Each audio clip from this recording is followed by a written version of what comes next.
रात में prime time में आप नूडल्स का ऐड देख सकते हैं, उसकी ब्रांडिंग सुन सकते हैं। बेहतरीन बिस्किट्स का ऐड देख सकते हैं, उनकी ब्रांडिंग किस ब्रांड से है वो ये देख सकते हैं। प्राइम टाइम में आपको हार्ट बचाने वाले, दिल को सेफ रखने वाले बहुत सारे तेलों के विज्ञापन दिख सकते हैं। लेकिन कभी आपको प्राइम टाइम पे किसान दिखा है, किसानों से जुड़ी समस्या दिखी है? आजकल दिख रही है। अब अच्छे के लिए दिख रही है, बुरे के लिए दिख रही है, ये आज की तारीख में कहना तो गलत होगा। मीडिया में लगातार रिपोर्ट्स चल रही है, समझ में नहीं आ रहा कि किसान गलत हैं या सरकार। सरकार का कहना है कि वो जो नए कानून लेकर आई है वो एग्रीकल्चरल रिफॉर्म के लिए है, लेकिन किसानों का कहना है इससे फार्मर्स का सप्रेशन होगा, किसानों का दमन होगा और कुछ नहीं। किसान गलत हैं या सरकार? सरकार का कहना है सरकार द्वारा पारित तीनों कानून बिचौलियों को रास नहीं आ रहे हैं और बिचौलिए ही आंदोलन कर रहे हैं। वहां किसानों का कहना है कि ये सरकार की साजिश है, मल्टीनेशनल कंपनियों के द्वारा कृषि का भी निजीकरण करने की, धन्ना सेठों के हाथ में किसानों की कमान संभालने की, लगाम संभालने की। किसान गलत है या सरकार? दोस्तों, जिस देश में 86% से ज्यादा किसान छोटे किसान हैं, उस देश में निजीकरण कितना बड़ा तूफान ला सकता है, यह आप खुद समझ लीजिए। बने रहिए इस वीडियो के अंत तक और आप खुद डिसाइड कीजिए, किसान गलत या सरकार।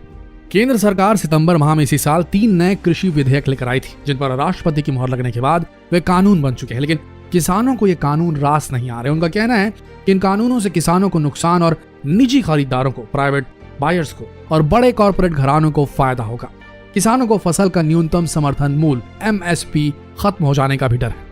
विभिन्न राज्यों के किसान और किसान संगठन लगातार तीनों कृषि कानूनों का विरोध कर रहे हैं, खासकर पंजाब हरियाणा के किसान। पंजाब के किसान तो विरोध में लगातार आंदोलन छेड़े हुए हैं। आइए जानते हैं वो कौन से विधेयक हैं, उनमें ऐसी कौन सी बात कही गई है सरकार के द्वारा जो कृषकों को, किसानों को रास नहीं आ रही है। सरकार की माने तो सरकार ने 3 विधेयक लाए हैं और उनका काम है कृषि को रिफॉर्म करने का, कृषि क्षेत्र में बढ़ोतरी लाने का, कृषि का फायदा कराने का। लेकिन क्यों ऐसा है कि किसान बोल रहे हैं कि उनके अगेंस्ट जा रहा है? आइए जानते हैं कौन से हैं वो 3 बिल जो सरकार ने पास कर दिए हैं। पहला बिल है कृषि उपज व्यापार वाणिज्य संवर्धन और सरलीकरण विधेयक 2020। अब इसमें कहा गया है कि जो मंडियां होती हैं उसके बाहर अगर किसान अपनी फसल बेचता है तो उस फसल पर किसी भी प्रकार का कोई भी टैक्स नहीं लगेगा। यह बिल उसकी व्यवस्था करता है। अभी तक जो भी मंडियां हैं जहां पर किसान अपनी फसल बेचते थे और खरीदार फसल खरीदते थे, वहां पर टैक्स लगता था। जैसे आज आप पंजाब में कोई फसल बेचते हैं तो उस पर 8.85% का टैक्स लगता था, जिसमें कुछ आड़तियों और कुछ अन्य लोगों को बेचने पर टैक्स देना पड़ता था। लेकिन इस बिल के पास होने के बाद अब आप अपनी फसल मंडी के बाहर किसी को भी बेच सकते हैं। तो यह बिल राज्य सरकारों या आड़तियों को टैक्स देने से रोकता है। अब सरकार का कहना है कि टैक्स नहीं देना पड़ेगा तो किसान का फायदा होगा। अगर किसान जाकर मंडी में जो सामान बेचता था, अपनी उपज जो बेचता था, वो बेचना उसके लिए जरूरी नहीं रह गया। वो किसी को भी बेच सकता है, मंडी नहीं कहीं भी बेच सकता है, उसे कोई टैक्स किसी को नहीं देना है। ये कहने का मतलब है। अब आप खुद सोच के देखिए, अगर मैं आपसे कहूं कि आपको टैक्स नहीं देना पड़ेगा, आपको खर्च नहीं होगा आपका अपना खुद का सामान बेचने में, तो आपको खुशी होनी चाहिए या गम? आप खुद बताइए। लेकिन किसान इस चीज का विरोध क्यों कर रहे हैं, इसे हमें समझना होगा। समस्या है MSP। किसानों की मांग है कि मिनिमम सेलिंग प्राइस, यानी कि न्यूनतम बेचने की जो दर है, उसमें सरकार कोई भी ठोस वादा करने से बच रही है।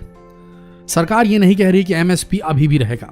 अगर MSP नहीं रहेगा तो आप खुद सोच के देखिए, ये जो मंडियां हैं वो अगर बंद हो गई, जहां पर MSP के आधार पे सामानों का बिक्री की जाती थी और उसी के हिसाब से किसानों को मूल्य मिलता था, अगर वो बंद हो गया, बाहर बेचने में कोई टैक्स नहीं लगा, तो बाहर जो खड़े व्यापारी हैं वो कितना ज्यादा शोषण कर सकते हैं। वो चाहें तो बोल सकते हैं कि जो 10 रुपए MSP था हम 7 रुपए में खरीदेंगे। क्या कर लेगा किसान, खासकर छोटा किसान क्या कर लेगा? कम से कम उस 10 रुपए के MSP पे सरकार बाध्य तो होती थी कि कम से कम इतना मूल्य तो मिलेगा किसान को। अब वो बंद हो जाएगा। इस वजह से, इस व्यवस्था से पूरी तरीके से विरोध में आ चुके हैं किसान। दूसरा बिल जो केंद्र सरकार ने पेश किया, कृषक सशक्तिकरण संरक्षण कीमत आश्वासन और कृषि सेवा करार विधेयक 2020। अब इसके हिसाब से कॉन्ट्रैक्ट फार्मिंग को ज्यादा हवा दी जा रही है। बुआई से पहले ही किसानों को अपनी फसल को तय मानक के मुताबिक तय कीमत पर बेचने का अनुबंध करने की सुविधा प्रदान करता है ये बिल। इस बिल में कॉन्ट्रैक्ट फार्मिंग की बात कही गई। सरकार का ऐसा मानना है कि इससे किसानों का जोखिम कम होगा, यानी कि जो रिस्क होता है उन्हें खेती करने में, बारिश हुई नहीं हुई, फसल खराब हुई, कुछ हुआ, उससे उनका जोखिम कम हो जाएगा। क्योंकि एक संस्था आएगी, एक प्राइवेट संस्था आएगी या कैसी भी संस्था हो सकती है, कोई कोऑपरेटिव हो सकती है, प्राइवेट संस्था हो सकती है, निजी इंस्टीट्यूशन हो सकता है, सरकारी इंस्टीट्यूशन हो सकता है, जो एक बार में कॉन्ट्रैक्ट कर ले किसान से कि तुम्हारी इतनी एकड़ जमीन है, इस एकड़ में आप ये उगाओ, मैं आपसे इस दाम पे खरीदूंगा, आप मेरे साथ कॉन्ट्रैक्ट में बंद करें। लेकिन ये कितना खतरनाक हो सकता है दोस्तों, इसका नुकसान समझ रहे हैं आप। किसानों को तो ये कहकर ये चिपका दिया जा रहा है ये विधेयक कि इससे कॉन्ट्रैक्ट फार्मिंग को बढ़ावा मिलेगा और आपका जोखिम कम होगा। पैसे जेब से लगाने के बारे में आप जो सोच रहे हैं, कहीं कुछ नुकसान हो गया तो उसका इंश्योरेंस हो सकेगा, वगैरह वगैरह वगैरह, फायदा मिलेगा। लेकिन सोच के देखिए, कॉन्ट्रैक्ट फार्मिंग के तहत बहुराष्ट्रीय कंपनियां, मल्टीनेशनल कंपनी जो हैं, अगर एक तालुका या गांव के सभी किसानों की जमीनें ठेके पर ले लें और एक तरफा फैसला कर दें कि कौन सी फसल किसे उगानी, किसान इनके बंधुआ मजदूर नहीं बन जाएंगे। कृषि क्षेत्र का निगमीकरण करने की कोशिश है ये, और इससे मल्टीनेशनल कंपनियों का ही भला होना है, ऐसा मालूम पड़ता है किसानों की अगर आवाज सुनी जाए तो। समझने की बात यह भी है कि निजी कॉर्पोरेट कंपनियां जब आएंगी तो उत्पाद में मूल्य संवर्धन करेंगी, जिसका लाभ केवल उन्हें होगा, छोटे किसानों को नहीं। आप जो ब्रांडेड बासमती चावल खरीदते हैं वो मूल्य संवर्धन के साथ बाजार में लाए जाते हैं। किसानों को 1 किलो के लिए केवल 20 से 30 रुपए ही मिलते हैं, लेकिन मार्केट में वो मूल्य संवर्धन के बाद 150 रुपए से लेकर ब्रांड वाले बासमती चावल का दाम 2200 प्रति किलो तक जा सकता है। लेकिन बेचारे गरीब किसान को 1 किलो के लिए केवल 20 रुपए ही मिल पाते हैं। अब आप ही बताइए कि कॉन्ट्रैक्ट फार्मिंग देश के 86% छोटे किसानों के लिए सही है या नहीं।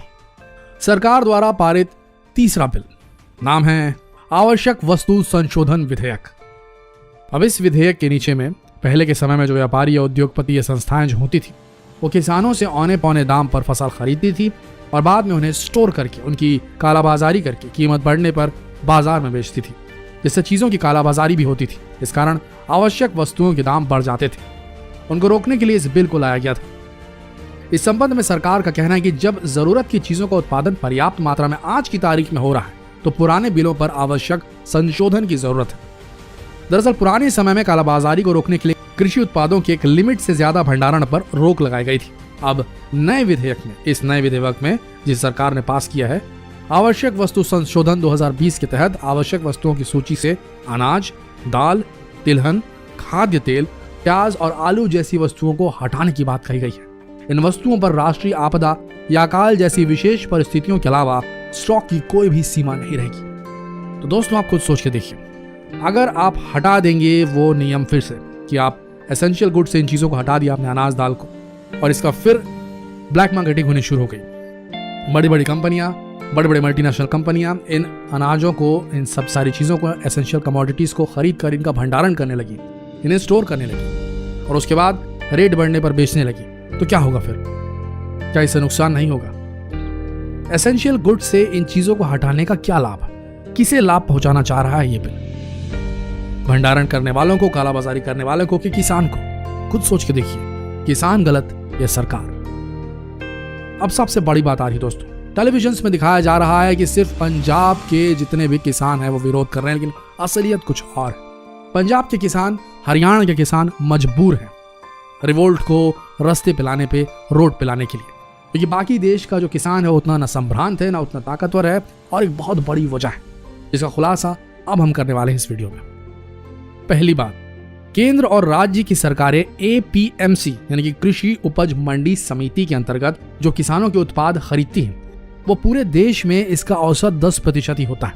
बाकी 90% किसानों को खुले बाजार में डिस्ट्रेस सेल, मजबूरी में बेचना पड़ता है।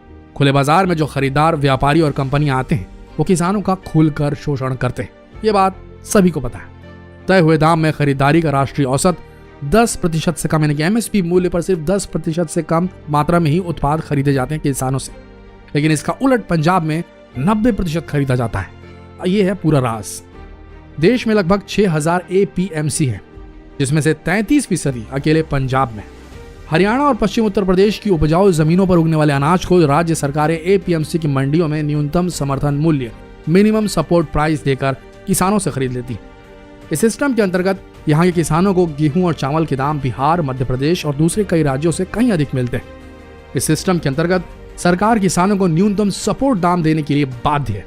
इसका मतलब खुले बाजार में केवल 10% उत्पादन की बिक्री की गुंजाइश रह जाती है। ये बात पंजाब, हरियाणा की हो रही है। लेकिन नए कृषि कानून के तहत पंजाब का कोई किसान अपने उत्पाद को खुली मंडी में अपने राज्य या राज्य से बाहर कहीं भी बेच सकता है। लेकिन विरोध करने वाले छोटे किसान कहते हैं कि वो APMC के सिस्टम से बाहर जाकर अपना माल बेचेंगे तो प्राइवेट व्यापारी उनका शोषण कर सकते हैं।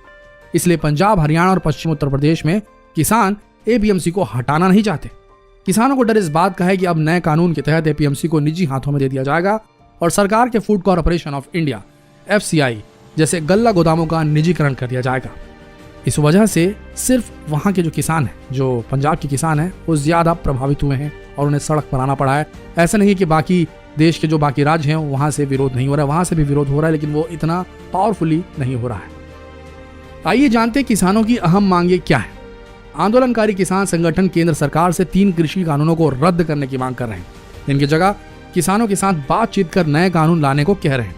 किसानों को आशंका है कि लाए गए नए कानून से पूंजीपतियों या कॉर्पोरेट घरानों को फायदा पहुंचाया जा रहा है और इसका नुकसान किसानों को होगा। लेकिन केंद्र सरकार साफ कर चुकी है कि किसी भी कीमत पर कृषि कानून को ना तो वापस लिया जाएगा और ना ही उसमें कोई फेरबदल किया जाएगा। आइए जानते हैं किसानों की 5 प्रमुख मांगे क्या है। मांग नंबर 1, 3 कृषि कानूनों को वापस लिया जाए क्योंकि ये किसानों के हित में नहीं और कृषि के निजीकरण को प्रोत्साहन देने वाले हैं। इन्हें होल्डर्स और बड़े कॉर्पोरेट घराने को फायदा होगा। मांग नंबर 2, एक विधेयक के जरिए किसानों को लिखित में आश्वासन दिया जाए कि MSP मिनिमम सपोर्ट प्राइस और कन्वेंशनल फूड ग्रेन खरीद सिस्टम खत्म नहीं होना चाहिए। किसान संगठन कृषि कानूनों के अलावा बिजली बिल 2020 को लेकर भी विरोध कर रहे हैं। केंद्र सरकार के बिजली कानून 2003 की जगह लाए गए बिजली कानून संशोधित जो है 2020 का विरोध किया जा रहा है।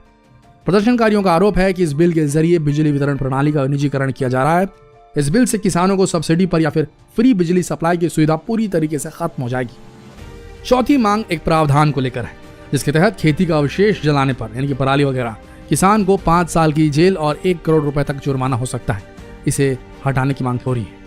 प्रदर्शनकारी ये भी चाहते हैं कि पंजाब में पराली जलाने के चार्ज लगाकर गिरफ्तार किए गए किसानों को छोड़ा जाए क्योंकि पराली जलाने के अलावा कोई व्यवस्था सरकार द्वारा कोई मदद नहीं दी जाती इन किसानों को और मजबूरन इन्हें जलाना पड़ता है।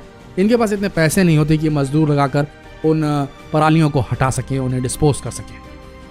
तो दोस्तों, आपके सामने सिक्के के दोनों पहलू मौजूद हैं। अब आप डिसाइड कीजिए क्या होना चाहिए देश के किसान के साथ, किसान या कॉर्पोरेट घराने, किसान सही है या सरकार, किसान गलत या सरकार। कमेंट सेक्शन आपके हवाले है। आप कमेंट कीजिए, अपनी राय व्यक्त कीजिए और ये सवाल पूछने के लिए इस वीडियो को जितना हो सके शेयर करें। हर प्लेटफॉर्म पर, आपके पर्सनल ग्रुप्स में, चाहे वो कहीं भी हो, शेयर करें, सवाल पूछें क्योंकि कभी कभी ऐसा होता है कि किसान प्राइम टाइम पर आता है। सुनिए किसान की, अन्नदाता की। धन्यवाद।